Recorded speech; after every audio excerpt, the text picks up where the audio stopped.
See you. Thank you for being here. You grew up as the son of one of the founders of Hamas.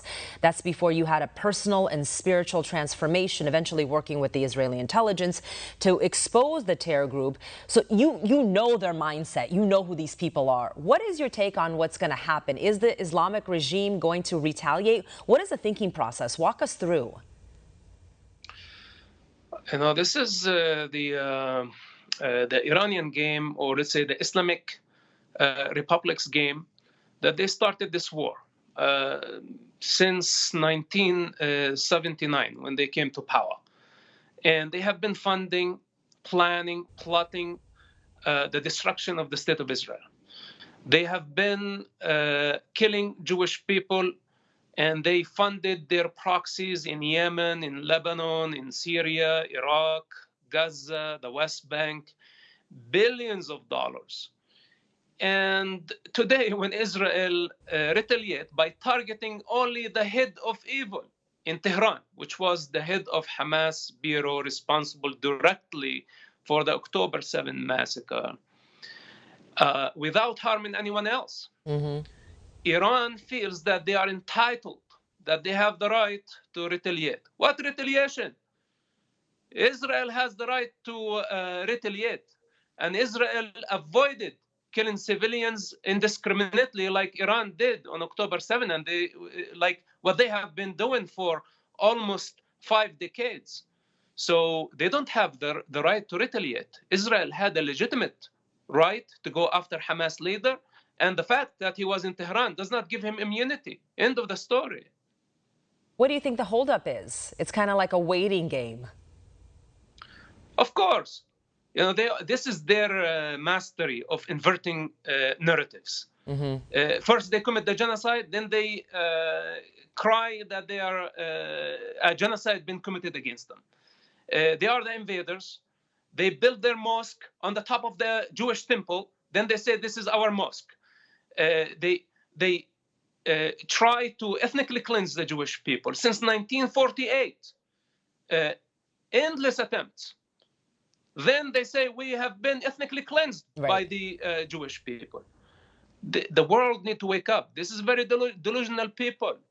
And we need to understand the origins of this conflict before we start taking sides. You're right, but it feels like Israel is losing the PR war because of the social media. You see what's happening on TikTok, the useful idiots who basically are calling all of it a resistance movement. They know nothing about what is going on. Listen, since October 7 and the killing of the Jewish people, that ignited bloodlust in the Muslim world. So when we talk about hundreds of millions of Muslims who have been on platforms, social media, and spreading the Islamic propaganda that is anti-Semitic, that is anti-Jewish, that's anti-Israel, by all the lame reasons, by the name of occupation, colonialism, who has the right to the land, etc. The same narrative that they've been repeating for almost 70 years. So now when we have hundreds of millions of people repeating the same narrative, many Westerners fell in the trap. But this is a plot of Hamas. This is the Palestinian strategy. On one hand, they kill the Jews. Then they take their own children as human shields. They sacrifice civilians for political and financial gain, and this has been their play.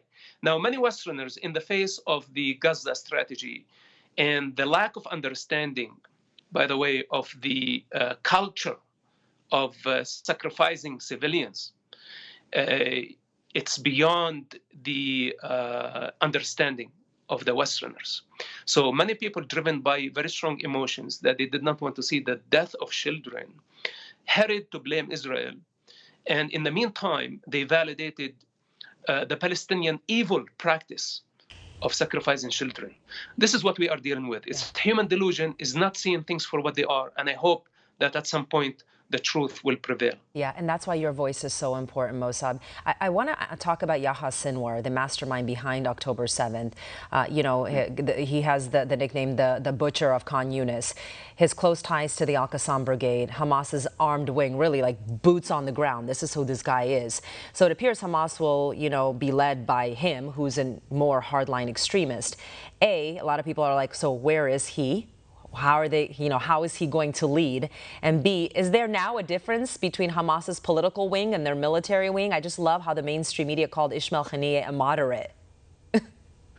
Well, this is basically, this has been Hamas' game since day one, to play the good cop and the bad cop, that there is a military wing and security wing and political wing and religious wing.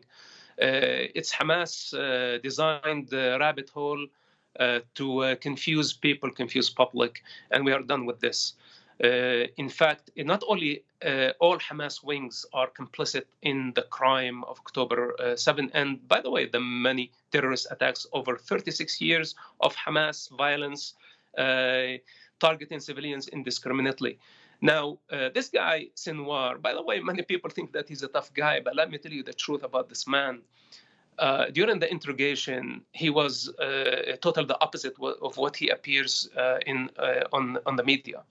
And by the way, he suffocated innocent civilians in Gaza, by the way, happened to be Arabs, to death with his bare hands.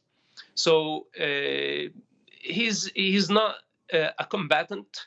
He is not a courageous man with a gun facing other combatants in the battlefield. He's actually hiding behind children, behind women. He's surrounding himself with hostages, and he is deep under the ground. And let me tell you something. Israel has the capacity of reaching him under the ground. He doesn't know what Israel capacity, actually. They can reach him as deep as he can go. But the problem, he's surrounding himself with hostages, and he's right below populated areas. Even when Israel knew about his location multiple times, they avoided attacking him because that meant the death of the Israeli hostages and many Arab civilians in Gaza. Yeah, if you see videos of him when he comes out and he actually talks, he oftentimes holds a child in his hand. So that should say a lot about why he does that. How do we get the hostages back? Does Israel negotiate with these terrorists? Look, it's negotiating with terrorism is a dead end. But Hamas still has something to lose, and this is their very own lives. Assassinating Haniyeh, by the way, was a very clear message to the rest of Hamas leaders that if you don't return the hostages, you are going to be next. This was the message. The message was not only to Iran or to others. It was directly to Hamas negotiating team that you must reach a deal and you must return the hostages alive. And if they don't, you are next to Haniyeh. So now the negotiators of Hamas, call them whatever you want, they need to figure this out. We have innocent hostages who were kidnapped from their backyards, from their living rooms. That includes infants.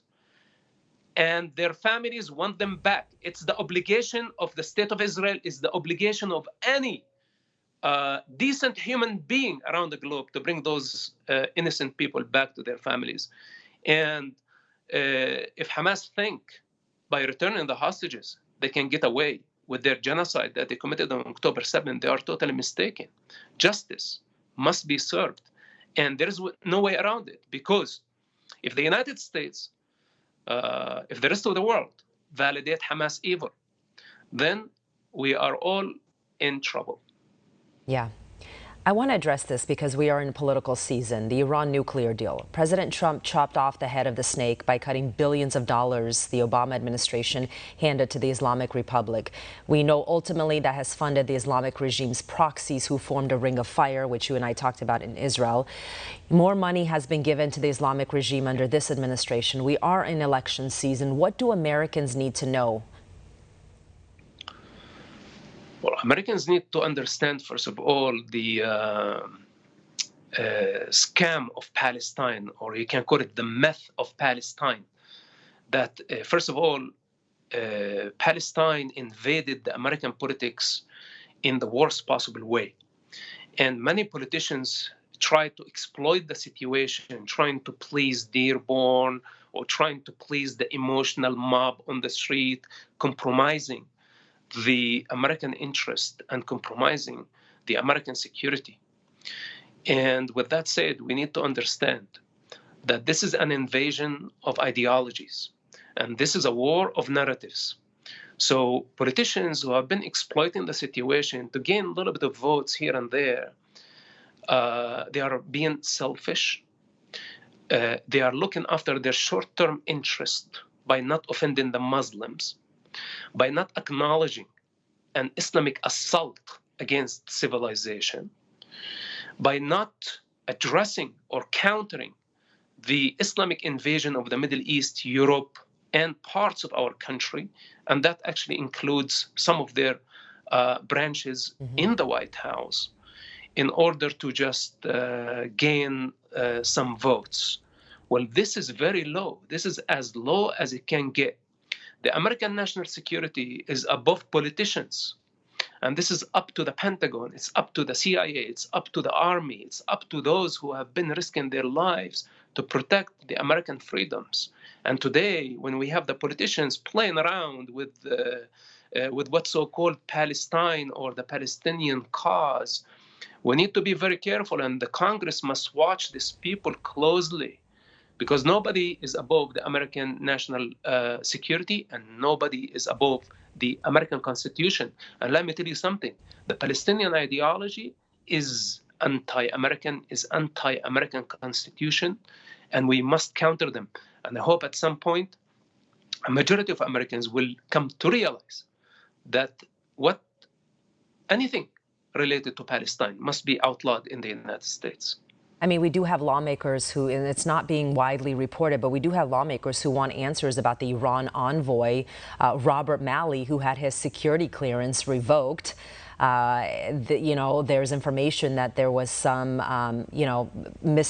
basically it was intelligence that was very important information that was mishandled. So the American public deserves to know what happened, and he had close ties to the Islamic regime. So we're watching that story very closely. But Mosab, before we go, I want to talk about your new book, From Hamas to America. Where can people get it? What's it about? What are they going to walk away with? Well, this basically this is the second book. It was written actually before October 7. It's published just recently. It can give people an idea of my personal journey in Hamas, in the Middle East, then my journey in the United States and after. It's just an account of like first-hand experience. I recommend it to those who really want to have knowledge through a human journey, just dry politics and facts out of the context.